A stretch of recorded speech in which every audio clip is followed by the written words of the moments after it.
7 ปีชายรุ่นที่ 2ทีมชมรมว่ายน้ำสีรุ่นที่ 3ทีม BDC เทโรรุ่นที่ 4ชมรมว่ายน้ำสยามกีฬารุ่นที่ 5ทีมสโมสรดีทามและรุ่นที่ 6ทีมสโมสรจุฬาภรณ์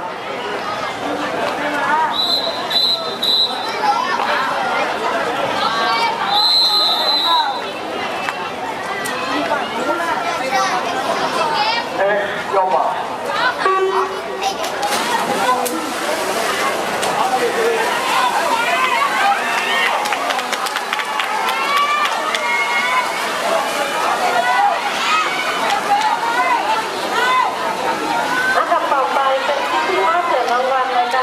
ที่เป็นสุดผัดฟรีสไตล์450 เมตรรุ่นอายุ 12 ปีหญิงทางคณะกรรมการการจัดการแข่งขันขอเรียนเชิญคุณอรวรรณ วงศ์วานิชผู้แทนสมาคมว่ายน้ำแห่งประเทศไทยให้เกียรติเป็นประธานในพิธีมอบเหรียญรางวัลขอเรียนเชิญค่ะ